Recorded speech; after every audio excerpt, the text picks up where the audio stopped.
Hello, everyone. Welcome back to my channel. My name is Mila, and you're at my book nook. And today we have a video I enjoy doing, but I don't do very often because it takes a very, very, very long time for me to film. Haha. And that is a tier ranking list because I have to do some tech magic, and it's a pain to film. Simply put. Please ignore the slightly messy background. Those are a pair of pants that need to be properly hung. They're just hanging to dry. But anyways, so today we have a tier ranking of book tropes. Now, the thing in my notebook that I wrote is fantasy books tropes I love and hate, and there are very little ones I love and there are a lot that I love and a few that I hate, so I decided to just instead do a book trope ranking video, and a lot of these I got from Lexi, aka Newly Nova, and that's the only fantasy trope ranking video I watched. So, a lot of these I got from her, some of them I found online. So, with that being said, let's get through it. Basic tiers, S, A, B, C, F. Pretty basic. I decided not to change it, or maybe I will. You know what? Why not? Inject it into my veins. Cherry on top. Mid. Tolerable. And we're gonna put it as Tartarus because I love me a little bit of mythology. So, the first one I have is Redemption Arc, and this one, she had Zuko as her little, picture. I love a good redemption arc. Who doesn't love a good redemption arc? Everyone that grew up watching Avatar: The Last Airbender, not ones that watched it later, but grew up watching, specifically remembering watching it as it was released and stuff, know that Zuko was the biggest redemption arc of them all, to be honest. And that's why all redemption arcs are now based on Zuko, literally. The next one I have is Corruption Arc. And this one, I don't think I end up meeting very often in books. I can't really think off the top of my head. I can't think of a well done corruption arc. I feel like Rin from the Poppy War could be an example of a corruption arc, but I haven't finished The Burning God, so I can't tell you exactly. But she did go to some pretty dark, yeah, I'd say so. Oh, I have to do this. Hold on. Trope ranking. There we go. So I'd say cherry on top. I enjoy a good corruption arc, but it has to make sense. You know, it can't just be out of the blue. You know. But yeah. I forgot one. Okay, I'll do the one later. As I'm editing because I forgot one. I just remembered one, but academic rivals. Injected into my veins, please.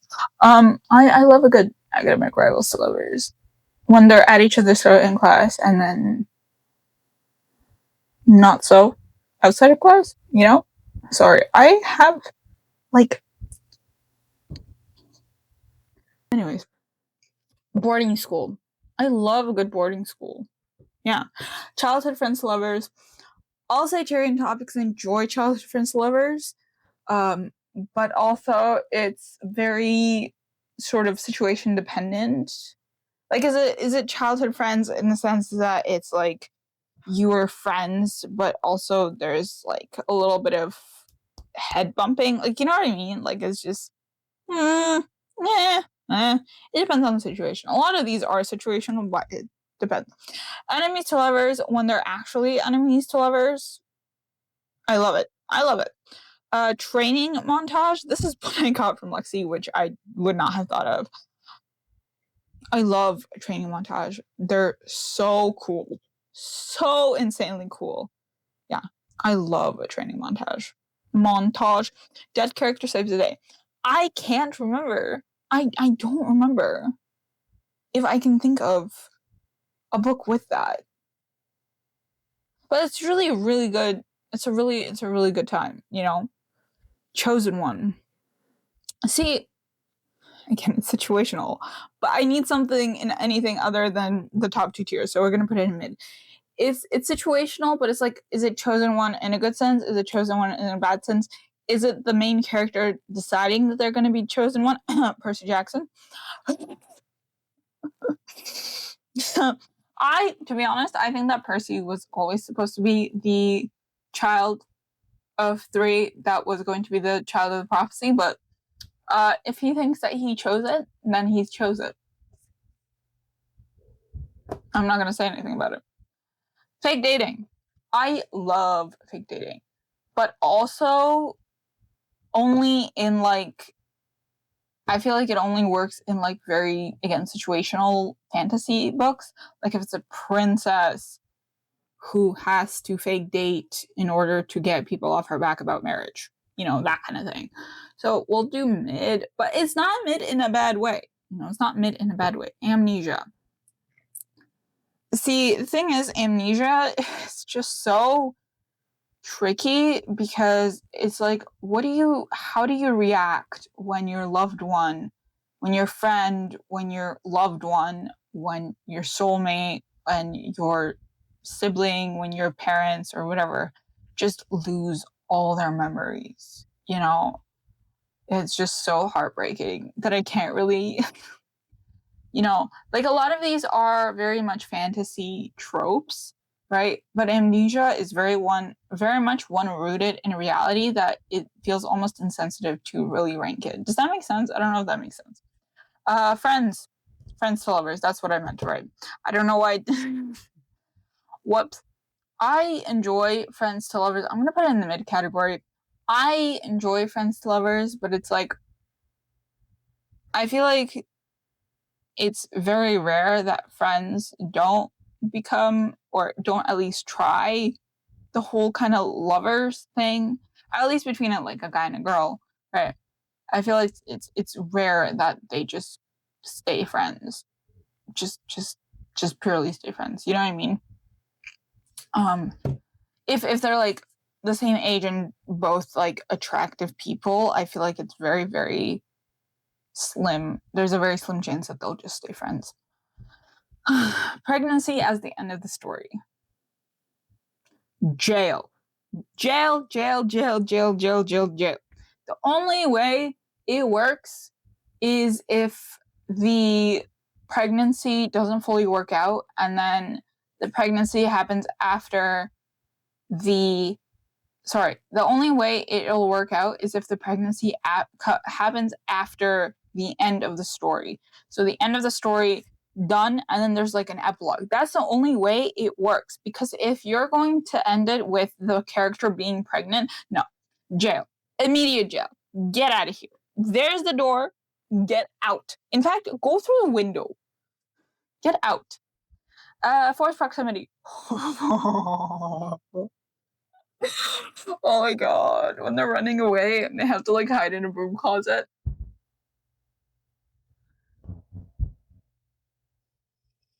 Oh my god, I love it. I love it. I love it. Grumpy Sunshine. I love Grumpy Sunshine. I love Grumpy Sunshine. Hero loses powers. Tartarus. Unless there's a good reason.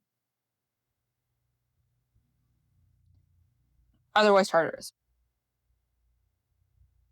Like, if these are powers that like the character gained and they've lived their whole life without the powers until a certain point, they have the powers and then they lose the powers, they have to go back to this normal, fine, okay, you can do something good with that. However, if the character had these powers all along but just didn't know, then like it's just it's a cop out. It's a cop out. Why? Like, it's a cop out. Honestly. Slow burn. How slow are we talking? Are we talking 5 books? Percy Jackson. Like, are we talking 5 books? Mutual pining. I'm gonna put it in like cherry on top because I don't hate this, but it has to be like yearning. Like, we need yearning, you know? We need Pride and Prejudice, Mr. Darcy level yearning. And the best is when the character, like especially if we get like the love interest perspective, when one of the or both of the characters are so clueless about it. You know, they're like, oh, this person's eyes are so pretty, and they're just like, no, I don't have feelings for this. It's just they're so clueless about it. It's just like, oh, I don't grab them and just shake them, you know. Knife to the throat. I mean, love triangle. I'm so over love triangles. I am honestly so over love triangles. It just creates unnecessary conflict. It just creates unnecessary, just, I'm so over love triangles, honestly. And sometimes it doesn't even make sense. Like, I remember reading the Inheritance Games trilogy. Why was everyone so obsessed with Grayson? That boy literally is not on the page. He appears like 5 times throughout like the whole book. Jameson is the one that is supposed to be endgame. Like, I thought this was obvious. I don't understand. Like, in some cases, okay, fine, it could make sense. I especially love it when it just turns into polyamory, because like, why the hell would she choose? Like, why does she need to choose? But like, if you all like, it just creates unnecessary conflict, and then of course the fans. There's something with like readers that they want the moody, dark, sort of constantly frowning character rather than the person who's actually good for the main character. Does that make sense? I don't understand the obsession with Grayson Endgame. It was clearly meant to be Jameson from the start. Like, it's so obvious because he went through like the ringer with her, essentially, with whatever the hell her name was. Found family. My favorite trope of all time is found family. Do not psychoanalyze me in the comments. I know exactly what that means. Do not psychoanalyze me in the comments. Dragons. I love dragons, especially when they're fully fleshed out and they're not just like pets. Like in Game of Thrones, I think the dragons are so cool. In, oh my god, I can't even think of any other ones. In Lord of the Rings, Smaug, I think, is a very cool. He has, well, it's not necessarily a good personality, but he has a personality. He's not a pet, you know. A mentor who dies. This hurts so much because you know there's always this moment where your brain catches up to the author's plot, to the author's scheming, you know, and you know that the mentor figure is going to die. You know that the mentor figure is going to die. Diabolical. It's diabolical. Actually diabolical. Ridiculous. Mentor who turns evil. This happened in like so many YA books, I think. Like, it just it happens in so many YA books, and I'm just so over it. Like, if it's done well in the sense that you don't see it coming at all, then fine. But if it's like freaking what's her face? It's Shadowhunters. I remember in the first book, the one dude turns evil, doesn't he? Like, the mentor figure turns evil. He's the bad guy. I saw it coming from a mile away. Okay, I see it coming every single time from a mile away. And it's ridiculous. Wise Old Wizard.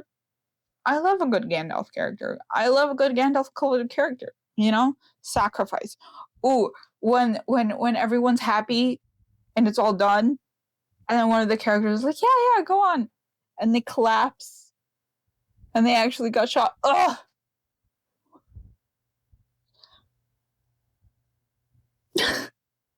It hurts.